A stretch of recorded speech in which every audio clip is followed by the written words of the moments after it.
Bien-aimés dans le Seigneur, je suis dans la joie de vous retrouver et je dis merci au Seigneur pour cette grâce. J'espère que vous allez bien dans vos maisons et que la paix de Dieu continue à être votre partage. Vraiment, je vous salue de tout mon cœur et j'espère que nous allons passer des bons moments autour de la parole du Seigneur. Je vais vous demander juste d'incliner votre tête là où vous êtes et nous allons ensemble recommander ce moment entre les mains de Dieu. Oui, tendre Père, nous voulons encore manger à ta table. Nous voulons encore partager ta parole, la nourriture de notre âme, la nourriture de notre foi. Parce que la Bible dit, la foi vient de ce que l'on entend, et ce que l'on entend vient de la parole de Dieu. Laisse que notre foi soit augmentée, laisse que nous soyons édifiés encore par ta parole ce soir, en ce jour, pardon, au nom puissant de Jésus-Christ, notre Seigneur et Sauveur. Amen. Voilà, bien-aimés. Nous avons commencé la fois passée, si vous avez bonne mémoire, un enseignement que nous avons intitulé « Pas de compromis avec le mal ». En un mot, je vais faire un petit récapitulatif pour remettre tout le monde au même diapason, surtout ceux qui nous rejoignent à cette deuxième partie. Donc, nous avons vu de manière synthétique qu'en notre qualité d'enfant de Dieu, au fait, nous ne devons pas négocier avec le mal. Un compromis, nous l'avons défini comme étant un arrangement selon lequel on s'est fait des concessions pour que chacun se retrouve. Et par rapport à la parole de Dieu, donc, c'est un mélange que nous faisons. C'est un accord que nous faisons avec le mal. C'est-à-dire, nous savons ce qu'il faut faire, mais nous nous disons, on ne le fait pas ou on ne le dit pas pour ne pas peut-être mettre les autres mal à l'aise. Et nous faisons nous aussi un peu comme eux pour que nous puissions à un certain niveau nous retrouver et marcher ensemble. C'est ça, les compromis. Et nous avons vu que la pensée de Dieu est que ses enfants ne puissent pas se compromettre. Tel que nous avons vu dans le livre des psaumes, celui qui veut prolonger sa vie, celui qui veut vivre le bonheur et avoir une longue vie, doit s'éloigner du mal. Donc nous devons nous éloigner du mal. Nous devons nous tenir à l'écart du mal. Et pas seulement nous devons nous éloigner du mal, mais la parole de Dieu nous dit aussi qu'en notre qualité d'enfant de Dieu, nous devons condamner le mal. Nous devons dénoncer le mal. Nous ne devons pas supporter le mal, nous ne devons pas encourager le mal, nous ne devons pas couvrir le mal, mais nous devons l'exposer à nu pour qu'il puisse perdre sa force et que les choses changent. C'est très important, bien-aimés. Cependant, nous avons vu, bien-aimés, que nous avons été appelés, ou nous sommes appelés, disons-le, à aimer, à supporter, et même à prier et à accompagner ceux qui font le mal.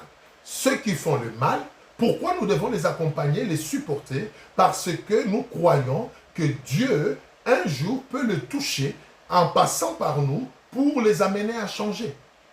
Mais tout en les accompagnant, tout en les supportant et en priant pour eux, nous devons continuer à leur faire voir que le mal reste mal. Nous ne devons pas, à un moment donné, les cajoler, les amadouer en couvrant ou en justifiant leur mal. Non, nous devons continuer à leur faire voir que le mal est mal et qu'ils doivent l'abandonner. C'est très important.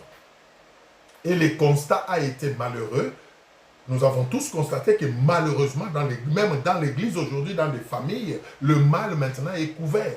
Vous allez voir les parents en train de couvrir, de maquiller le mal de leurs enfants. Vous allez voir les enfants en train de défendre, de couvrir, de défendre le mal de leurs parents. Et bizarrement, même dans l'église, cette attitude est allée. Vous allez voir des serviteurs de Dieu en train de couvrir le mal dans l'église. Il y a même des prédications qu'ils ne font plus parce que les gens qui font ces choses se retrouvent dans l'église. Et malheureusement, ou heureusement, je ne sais pas, ce sont ces gens-là qui soutiennent, qui donnent le plus gros chèque de l'église.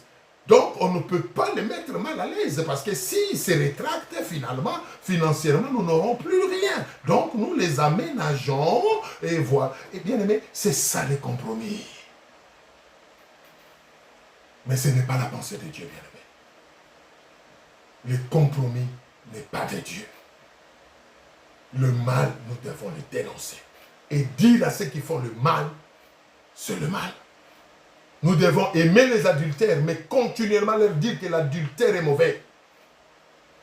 Nous devons aimer les voleurs, les occultistes, mais leur dire que l'occultisme est mauvais parce que Dieu est jaloux de sa gloire. Voilà ce que le Seigneur attend de nous. Et enfin, nous avons lu Ézéchiel 3, de 17 à 18 et le verset 19, où clairement nous voyons comment le Seigneur nous dit, nous ses enfants, nous ses serviteurs, nous sommes des sentinelles qu'il a établies pour que nous puissions dénoncer les mal, afin que ceux qui sont dans les mal puissent abandonner leur voie et sauver leur vie. Et si nous ne le faisons pas, le Seigneur nous dit, ces gens-là vont périr à cause de leur mal, mais lui nous redemandera le sang de ces gens-là. Pourquoi? Parce que nous aurons gardé la vérité captive. Donc, vous qui ne dites pas la vérité, vous qui faites des prédications de complaisance pour plaire aux gens, sachez que le Seigneur va vous interpeller un jour. Nous devons dire la vérité. Notre tâche consiste à dire la vérité. Si les gens acceptent et abandonnent, ils vont sauver leur vie et nous, nous sommes quittes. S'ils n'acceptent pas et persévèrent dans leur mal, ils vont mourir et nous, nous serons quittes. Mais si nous ne leur disons rien, nous les supportons, nous les encourageons, alors nous tomberons dans leur propre piège parce que nous aurons participé au compromis. Voilà un peu ce que nous avons vu. Alors nous nous sommes promis, en cette deuxième partie et dernière partie déjà, de voir maintenant un cas concret dans la parole de Dieu, parce que souvent nous avons tendance à dire, écoutez, c'est tout le monde qui se compromet, c'est la mode maintenant, à part le temps qui court, c'est difficile de se démarquer, si pas pratiquement impossible. Non, nous voulons voir que c'est possible avec Dieu. C'est possible tout simplement parce que nous ne sommes pas tout le monde. Donc, ceux qui se consolent en disant c'est tout le monde qui le fait, se trompent. Parce que nous ne sommes pas tout le monde, ça c'est de un, nous sommes nous. Et de deux, devant le Seigneur, ce n'est pas tout le monde en groupe qui va rendre compte, mais c'est chacun individuellement. Donc, croyez que c'est possible. Alors, c'est cas que nous allons prendre comme illustration. L'idée derrière, c'est que ça vraiment, ça nous encourage, que ça nous inspire et que ça nous fasse voir que c'est possible, quels que soient les prix à payer, nous pouvons, si nous le désirons, avec l'aide de Dieu, rester fermes dans notre position et rester des vrais sentinelles du royaume des cieux dans ce monde perdu. Nous voulons donc parler de Daniel. Ah, les lecteurs de la Bible savent déjà de quoi je vais parler. Daniel à Babylone. Vous connaissez cette histoire, n'est-ce pas? Daniel à Babylone. Nous allons voir comment Daniel, enfant de Dieu, déporté dans un pays pécheur, dans un pays qui ne connaît pas Dieu, qui sert des statues, qui est dans l'idolâtrie. Mais comment Daniel a refusé le compromis avec le mal? Comment Daniel a tenu bon au prix même de sa vie? Alléluia! Et surtout, ce qui est intéressant, comment le Seigneur l'a justifié. Oh bien-aimé, j'aimerais ouvrir une parenthèse ici. Quand vous tenez bon, quand vous êtes prêt même à mourir pour défendre la vérité, défendre ce pourquoi vous avez été sauvé, pour refuser les compromis avec le mal, le Seigneur s'est fait votre défenseur et vous justifie afin que l'on sache que c'est lui votre Dieu qui est le véritable et qui mérite toute l'attention de l'humanité. C'est ce que nous allons voir. Prenons donc le livre de Daniel. Prenons donc le livre de Daniel qui va nous attester que c'est possible de rester ferme dans les voies de Dieu, quel que soit le lieu, quel que soit le temps. Daniel 1, 1 à 7, nous allons rapidement lire. Nous allons juste rester dans Daniel, voir rapidement comment Daniel a été lui aussi exposé au compromis, mais comment il a tenu bon et surtout comment le Seigneur l'a récompensé. Daniel 1, 1 à 7. Écoutez ce que la Bible dit. La 3e année du règne de Joachim, roi de Juda, Nebuchadnezzar, roi de Babylone, marcha contre Jérusalem et l'assiégea. Le Seigneur livra entre ses mains Joachim, roi de Juda, et une partie des ustensiles de la maison de Dieu, Nebuchadnezzar emporta les ustensiles au pays de Chinéen, dans la maison de son Dieu. Il les mit dans la maison du trésor de son Dieu. Le roi donna l'ordre à Ashpenaz, chef de ses eunuques, d'amener quelques-uns des enfants d'Israël, des races royales ou des familles nobles, des jeunes garçons, sans défaut, corporels, beaux de figure, doués de sagesse, d'intelligence et d'instruction, capables de servir dans les palais du roi et à qui l'on enseignerait les lettres et la langue des Chaldéens. Le roi lui assigna pour chaque jour une portion des mets de sa table et du vin dont il buvait, voulant les élever pendant 3 années, au bout desquelles ils seraient au service du roi. Il y avait parmi eux, d'entre les enfants de Juda, Daniel, Anania, Mishkaël et Azaria.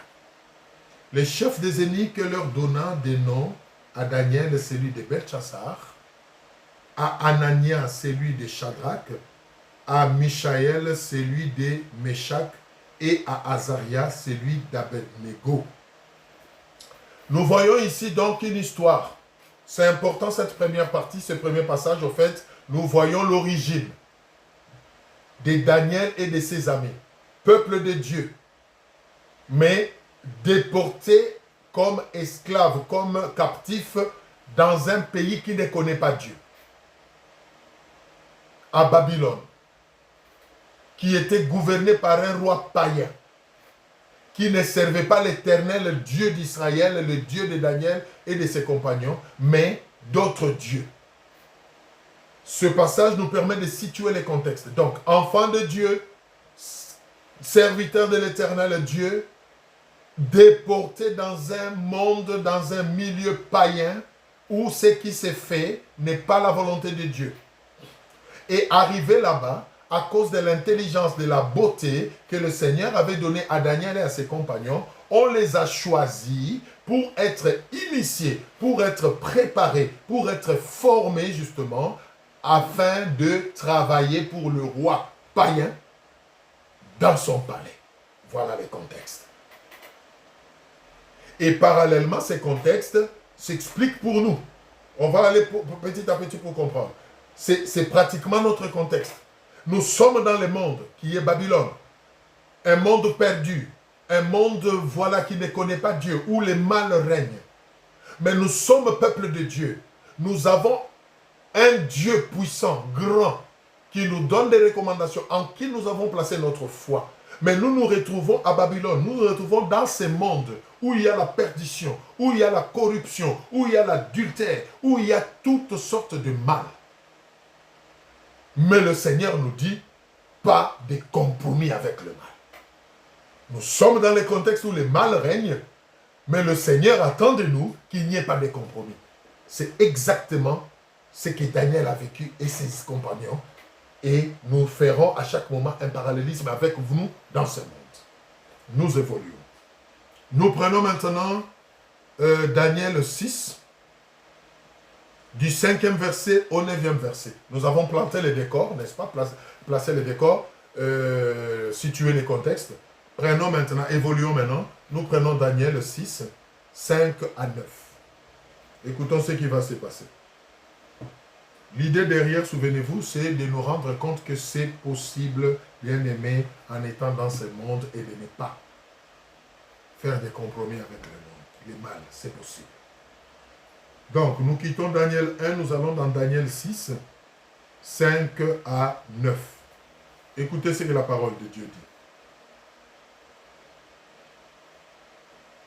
Donc, Daniel et ses compagnons ont été formés, préparés, et quand ils ont fini, ils ont été présentés au roi et acceptés pour travailler dans le palais royal d'un roi païen dans un monde de péché et de mal.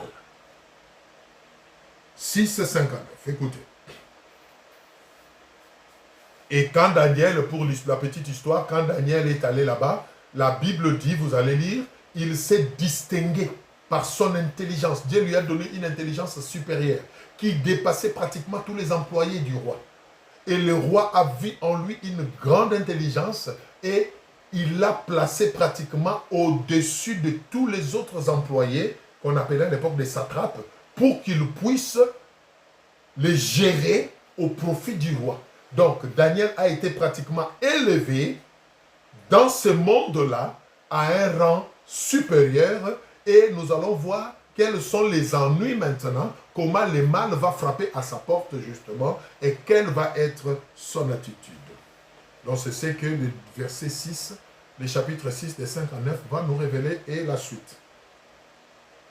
Et ces hommes dirent, nous ne trouverons aucune occasion contre ce Daniel, à moins que nous n'en trouvions une dans la loi de son Dieu. Puis ses chefs et ses satrapes se rendirent tumultueusement auprès du roi et lui parlèrent ainsi. Roi Darius vit éternellement. Tous les chefs du royaume, les intendants, les satrapes, les conseillers et les gouverneurs sont d'avis qu'il soit publié un édit royal avec une défense sévère, portant que quiconque, dans l'espace de 30 jours, adressera des prières à quelque Dieu ou à quelque homme, excepté toi, ô roi, sera jeté dans la fosse aux lions. Maintenant, ô roi, confirme la défense et écrit le décret afin qu'il soit irrévocable selon la loi des Mèdes et des Perses qui est immuable. Là-dessus, le roi Darius écrivit les décrets et la défense. Le problème commence ici. Daniel se distingue. Le roi l'apprécie. Il le place à un niveau élevé. Et la jalousie des autres commence à se manifester. Comment lui, un étranger, alléluia, il vient, il nous dépasse, il occupe des postes que nous n'avons pas. Nous devons chercher à les disqualifier aux yeux du roi pour qu'il puisse perdre tous ses avantages. Et si vous lisez les autres chapitres qui précèdent le chapitre 6, la Bible nous dit qu'ils ont cherché à faire une occasion pour faire tomber Daniel, mais ils n'ont pas pu les trouver. Pourquoi? Parce que Daniel était intègre dans sa marche avec son Dieu.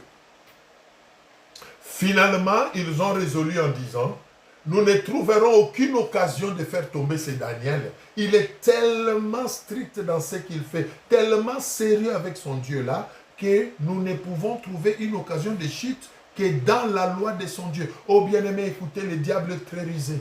Il vous cherchera dans beaucoup d'autres choses, il ne vous trouvera pas. Et il vous suivra même dans l'église, dans votre relation avec Dieu. Le diable va s'y mixer et chercher une occasion de chute à partir de cette relation-là avec Dieu. Et c'est exactement ce que ces gens ont voulu faire.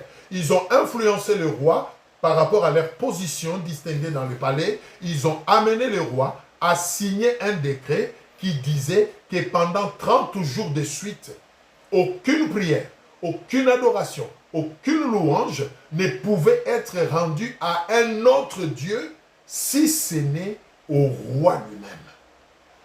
Et quiconque, pendant ces 30 jours, ne le fera pas et rendra honneur ou adoration à un autre Dieu que le roi, alors la sentence, vous savez c'est quoi? Nous venons de le lire. Il sera jeté dans la fosse aux lions. Bien aimé, regardez comment l'ennemi met même de pièges, comment le mal peut prendre de l'ampleur. L'idée derrière ici, c'était quoi? Ce n'était pas d'adorer le roi Darius, mais c'était au fait d'amener Daniel à faire un compromis. C'était un moyen d'amener Daniel à renier sa marche avec Dieu, à faire des arrangements, parce qu'il se disait certainement qu'il aura peur en disant « Ma vie est précieuse, on va me jeter dans la fosse aux lions. » Non, non, non, non, non. Pendant 30 jours seulement, ben, je peux faire comme tout le monde. Alléluia. Et puis après 30 jours peut-être, je reprendrai mes habitudes. Mais nous allons voir, ce n'était pas ça l'option. que Daniel avait prise. Daniel a préféré de ne pas faire de compromis au péril de sa vie. De la même manière, bien-aimés, souvenez-vous, je vous ai dit, on va évoluer en faisant un parallélisme toujours. De la même manière, nous sommes dans ce monde. Nous avons choisi Jésus-Christ. Nous voulons marcher avec lui. Nous voulons obéir à sa parole. Mais le monde est là pour nous tendre des pièges. Le monde est là. Le mal est là pour nous chercher, pour nous pousser à nous compromettre, à abandonner notre sanctification, à abandonner le Seigneur, à les renier en faisant les choses comme tout le monde. Et les pièges seront tendus. Que ce soit au travail, que ce soit à l'église, que ce soit dans la famille, que ce soit dans vos relations, le diable va passer par tous ces moyens pour chercher à vous amener à vous compromettre, bien-aimés. Mais, quelle sera votre attitude? Nous allons suivre le guide, Daniel. Nous allons voir quelle a été l'attitude de Daniel. Nous continuons notre étude comparative. Nous restons toujours dans les versets 6, les chapitres 6. Nous prenons maintenant 10 à 13, 14 à 15 et 16. Nous sommes presque à la fin, ne vous en faites pas. Daniel 6 donc. Nous prenons maintenant les chapitres, les versets 10 à 13. 10 à 13. Écoutez, nous voulons maintenant voir. Mettez-vous toujours à la place de Daniel. Hein. Nous sommes en train de faire une mise en situation. Donc là, il y a maintenant un piège. On dit adorer autre Dieu. Ici, l'adoration. Là-bas, pour Daniel, c'était adorer une statue, adorer un homme au lieu d'adorer Dieu. Mais vous, ça peut être une corruption. On vous propose un marché où vous savez que c'est malhonnête, où vous savez que ce n'est pas normal. On vous propose une relation. Votre chef vous demande de coucher avec lui, par exemple, pour vous garantir votre emploi. On vous demande, par exemple, de modifier une facture pour retirer une grosse somme que vous allez vous partager. Imaginez-vous toutes les situations, en fait, mais l'idée derrière, c'est de vous amener à faire un compromis avec le mal. Alors, voyons maintenant comment Daniel s'est défendu devant ces mal. Et chacun verra comment lui aurait fait à la place de Daniel. 10-13. Lorsque Daniel sut que le décret était écrit, il se retira dans sa maison, où les fenêtres de la chambre supérieure étaient ouvertes dans la direction de Jérusalem. Et 3 fois le jour, il se mettait à genoux, il priait et il louait son Dieu comme il le faisait d'habitude. Alors ces hommes entrèrent tumultueusement et ils trouvèrent Daniel qui priait et invoquait son Dieu. Puis ils se présentèrent devant le roi et lui dirent, au sujet de la défense royale, n'as-tu pas écrit une défense portant que quiconque dans l'espace de 30 jours adresserait des prières à quelque Dieu ou à quelque homme, excepté à toi, ô roi, serait jeté dans la fosse aux lions? Le roi répondit, la chose est certaine, selon la loi des Mèdes et des Perses, qui est immuable. Il prit de nouveau la parole et dirent au roi, Daniel, l'un des captifs de Juda, n'a tenu aucun compte de toi, ô roi, ni de la défense que tu as écrite. Et il fait sa prière 3 fois le jour. Alléluia. Il fait sa prière 3 fois le jour. Arrêtons-nous là. Le complot est fait. Le mal est là. Mais regardez l'attitude de Daniel. Daniel a dit, pas de compromis avec le mal. Je m'en fiche du décret royal. Je m'en fiche de la fosse aux lions. S'il faut qu'on me jette dans la fosse aux lions et que je meure, dévoré par les lions, si cela est la volonté de Dieu, je préfère mourir, dévoré par les lions, mais que mon âme soit sauvée et que j'aille passer l'éternité avec le Seigneur.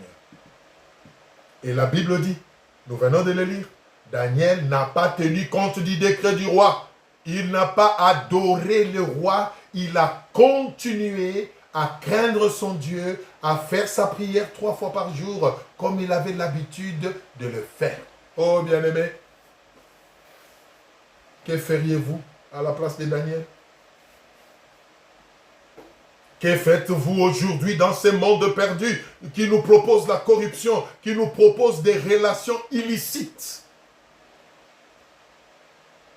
Épouse-moi, je ferai de toi un homme grand. Et tu vas épouser quelqu'un qui a l'âge de ta grand-mère, parce qu'il va faire de toi un homme grand. Enfant de Dieu, compromis. Modifie ces chèques, ajoute un 1 à la fin, ça deviendra 1 million. Quand nous allons les toucher, on va virer sur ton compte 200 000 €. Enfant de Dieu, pasteur, tu ajoutes un 0. C'est ça les compromis. Pour Daniel, c'était l'adoration. L'adoration, Daniel savait que l'adoration revient à Dieu. Il est écrit, tu n'auras point d'autre Dieu devant toi si ce n'est l'Éternel. Il connaissait cette parole de Dieu. Il dit, je m'en fiche du décret du roi. Commets-tu que les lions me bouffent? Ils vont bouffer les corps, mais pas mon âme. Ils vont bouffer les corps, mais pas mon esprit. Alléluia. J'irai voir le Seigneur que je sers. Quel risque! Est-ce que vous êtes prêt à prendre ces risques aujourd'hui? Au travail où vous travaillez? Est-ce que vous êtes honnête? Très cher expert comptable. Est-ce que vos chiffres sont corrects? Toutes les écritures comptables que vous passez sont correctes? Les impôts que vous déclarez au fisc pour votre entreprise, pour votre business, c'est correct? Ou il y a du compromis dedans? Alléluia. Vos relations, vos fréquentations sont-elles correctes? Est-ce que vous vivez dans un mariage selon la volonté de Dieu, ou vous êtes dans les concubinages, ou vous êtes dans des arrangements humains? Voilà les compromis. Daniel a dit, je ne me compromets pas, je veux faire ce que la parole de Dieu me demande. Qu'est-ce que vous faites, bien-aimés? Pasteur, est-ce que vous prêchez sur la sanctification? Est-ce que vous prêchez sur l'adultère? Ou vous n'osez même plus parce que vous-même vous êtes dedans? Ou vous savez que les partenaires de l'église sont dedans, si vous osez, ils vont vous couper la ration. Alléluia. Les compromis, c'est ça. Le monde. Mais la Bible nous dit, Daniel a fait sa prière comme d'habitude et ne s'est pas laissé corrompre. Voilà, bien-aimé, les modèles à suivre. C'est possible, bien-aimé, de ne pas faire comme tout le monde. C'est possible de se distinguer devant le mal si on le veut, avec l'aide du Seigneur. Évoluons dans la lecture. 14-15. Nous sommes toujours dans Daniel 6. Lentement mais sûrement, nous voulons terminer. 14-15 et nous allons lire 16. Le verset 14. Le roi fut très affligé quand il entendit cela. Il prit à cœur de délivrer Daniel. Écoutez bien. Et jusqu'au coucher du soleil, il s'efforça de les sauver. Le roi sentait que Daniel était différent. Le roi voyait l'intelligence supérieure que le Dieu de Daniel lui avait donné. Comment il était utile à son palais, à son royaume. Et la Bible dit le roi faisait tout pour les sauver. Mais lui aussi, les pauvres, il était lié par ses principes, les lois du royaume. Bien-aimés, ne soyez pas liés par les principes et les lois de ce monde. Soyez liés par la parole de Dieu. 15. Mais ces hommes insistèrent auprès du roi et lui dirent, sache au roi que la loi des Mèdes et des Perses exige que toute défense ou tout décret confirmé par le roi soit irrévocable. On a pris le roi au mot par rapport à la loi des Mèdes et des Perses. 16. Alors le roi donna l'ordre qu'on amena Daniel et qu'on le jeta dans la fosse aux lions. Le roi prit la parole et dit, Daniel, puisse ton Dieu que tu sers avec perse. Écoutez, bien aimé, c'est beau, j'aime cette histoire. Regardez comment un roi païen, mais qui a vu la main de Dieu de Daniel. Alléluia. Qui a vu comment Daniel était attaché à son Dieu. Regardez comment un païen est en train d'encourager Daniel, alléluia, dans l'épreuve. Parce que Daniel a refusé les compromis. On va répéter ces passages. 16. Alors le roi donna l'ordre qu'on amena Daniel et qu'on le jeta dans la fosse au lion. Écoutez, le roi prit la parole et dit à Daniel, j'insiste ici, le roi païen, puisse ton Dieu, que tu sers avec persévérance, te délivrer. Alléluia. Bien-aimés, je vous pose une question. Est-ce que dans votre famille, est-ce que dans votre travail, dans l'église où vous servez Dieu, où vous êtes enfant de Dieu, vous êtes responsable, est-ce que les gens peuvent t'encourager devant une difficulté en te disant que ton Dieu, que tu sers avec persévérance, soit avec toi? Si cela n'était jamais arrivé, pose-toi la question si vraiment tu es dans les bons. Pose-toi la question.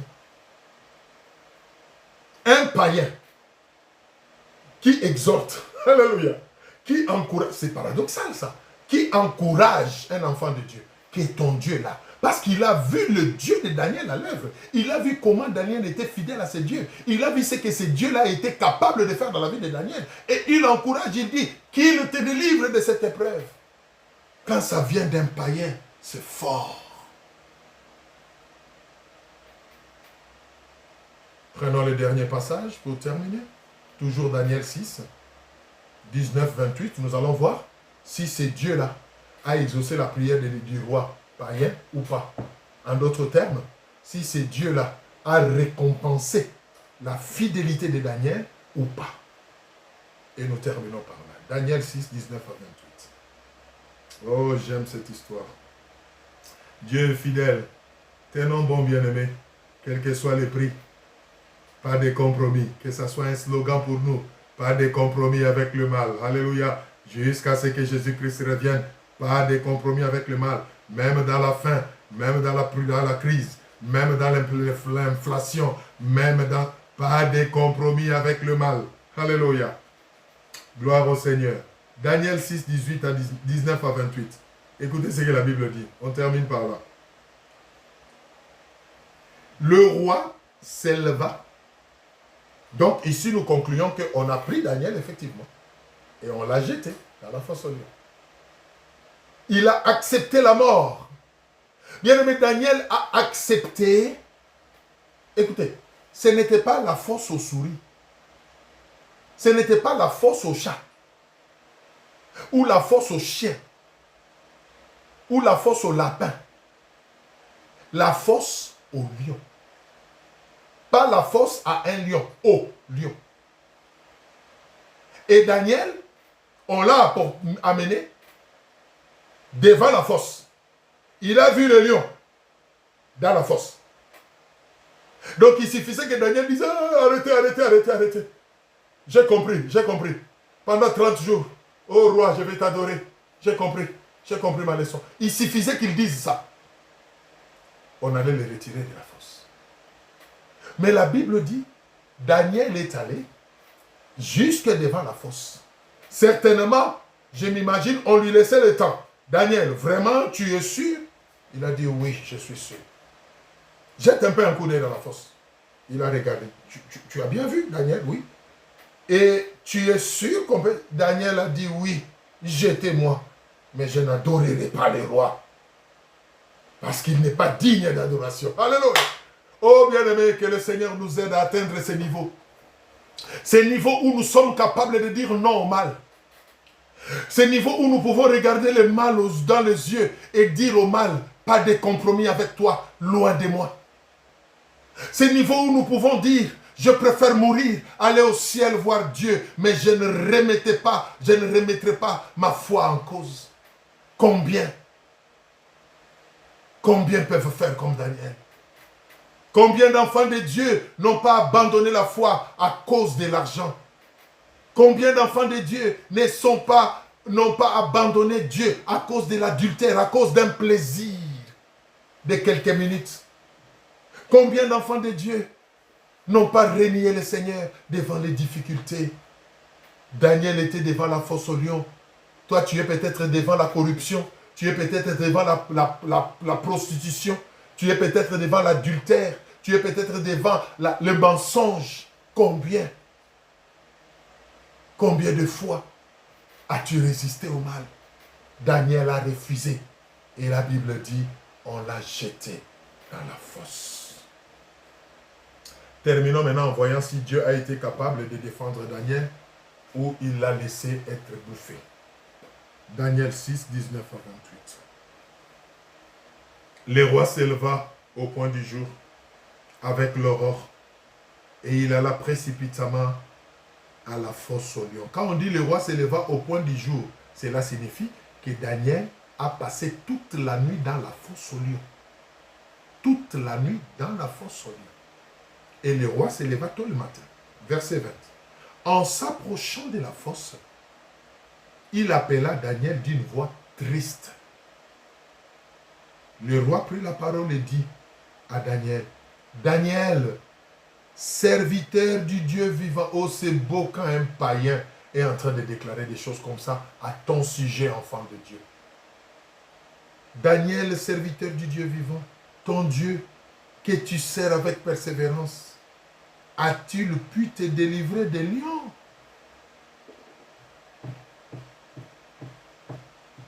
Et Daniel dit au roi, roi, vis éternellement. Alléluia. Mon Dieu a envoyé son ange et fermé la gueule de lion qui ne m'ont fait aucun mal. Parce que j'ai été trouvé innocent devant lui et devant toi non plus, ô roi, je n'ai rien fait de mauvais.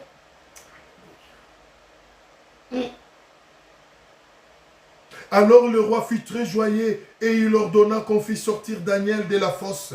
Daniel fit retirer de la fosse et on ne trouva sur lui aucune blessure parce qu'il avait eu confiance en son Dieu. Bien-aimé, aie confiance en ton Dieu. Ne te laisse pas corrompre. Même si la crise est profonde, Dieu peut même envoyer un corbeau pour te nourrir. Ma sœur, ne te compromets pas. Même s'il faut qu'on te chasse de ce travail, ne te prostitue pas. Dieu est capable de défendre ta cause. La Bible dit, les lions ne l'ont pas dévoré. Pourquoi? Parce qu'il a eu confiance en son Dieu. Alléluia. Confiance en Dieu. Il est le Dieu qui délivre même des chaînes de la mort. Voilà pourquoi les psalmistes pouvaient dire, même en marchant dans la vallée de l'ombre de la mort, c'était l'ombre de la mort, la fosse au lion. Je ne crains aucun mal. Pourquoi? Parce que ta houlette et ton bâton me rassurent. Oh bien-aimés, faisons confiance à ces dieux-là. Verset 24. Le roi ordonna que ces hommes qui avaient accusé Daniel fussent amenés et jetés dans la fosse au lion, et leurs enfants et leurs femmes, et avant qu'ils fussent parvenus au fond de la fosse, les lions les saisirent et brisèrent tous leurs os. Je pose la question. Les lions qui ont été incapables d'ouvrir la gueule toute la nuit avec Daniel à côté. Le lendemain, ces mêmes lions, par rapport aux autres, la Bible dit qu'ils n'avaient même pas encore atteint le fond de la fosse. Et on les a dévorés. Est-ce que vous comprenez quelque chose? Je me suis réservé une question que je me permettais de poser à Daniel quand on sera au ciel après l'enlèvement. Je vais lui poser la question. Qu'il m'explique un peu cette nuit-là. Qu'est-ce que ces lions-là voyaient? Est-ce que ces lions-là les voyaient aussi comme un lion et ils ont joué toute la nuit? Est-ce que ces lions-là étaient devenus des chats et lui pouvait jouer avec eux? Qu'est-ce qui s'était passé? Ça, la Bible ne le dit pas, mais Daniel, prépare la réponse parce que je te poserai cette question. Alors, ce qui est intéressant pour terminer, après cela, le roi Darius écrivit à tout le peuple, à toutes les nations, aux hommes de toutes langues qui habitaient sur toute la terre, que la paix vous soit donné avec abondance. J'ordonne que dans toute l'étendue de mon royaume, on ait de la crainte et de la frayeur pour le Dieu de Daniel. Car il est le Dieu vivant et il subsiste éternellement. Son royaume ne sera jamais détruit et sa domination durera jusqu'à la fin. Un païen, alléluia, un païen en train de célébrer le Dieu de Daniel. C'est lui qui délivre et qui sauve, qui opère des signes et des prodiges dans le ciel et sur la terre. C'est lui qui a délivré Daniel de la puissance de lion. Daniel prospéra sous les règnes de Darius et sous les règnes de Cyrus le Perse. Bien-aimés, nous terminons par là cet enseignement. Pas de compromis avec le mal. Résistez. Faites confiance à Dieu.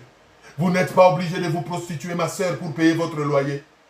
Vous n'êtes pas obligé. Vous n'êtes pas obligé de coucher avec tous vos chefs pour passer des promotions. Non.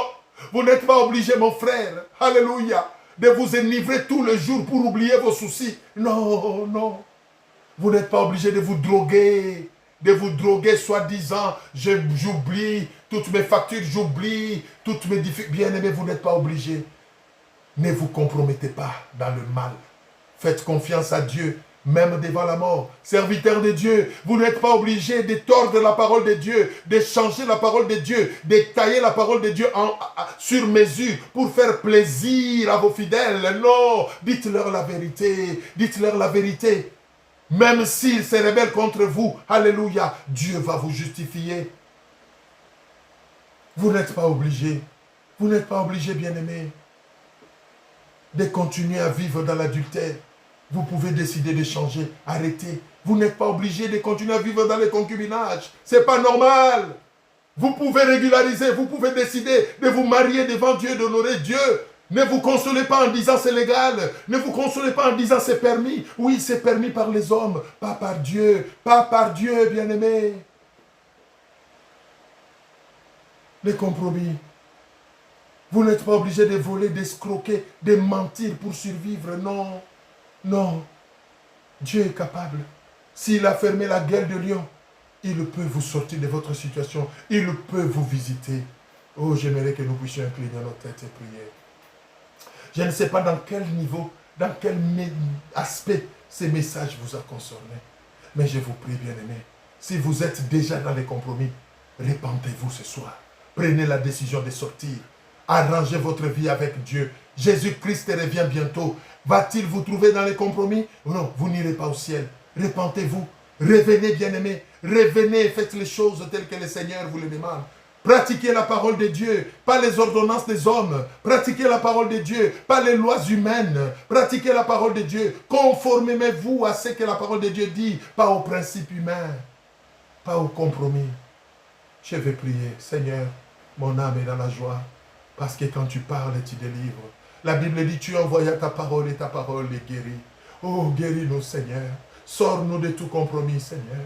Ramène-nous à la repentance. Amène-nous à la repentance ce soir, oh Dieu. Amène mon frère et ma soeur à prendre une décision radicale maintenant, oh Dieu. À prendre la décision d'abandonner les compromis, Seigneur, et à revenir à ta parole, oh Dieu.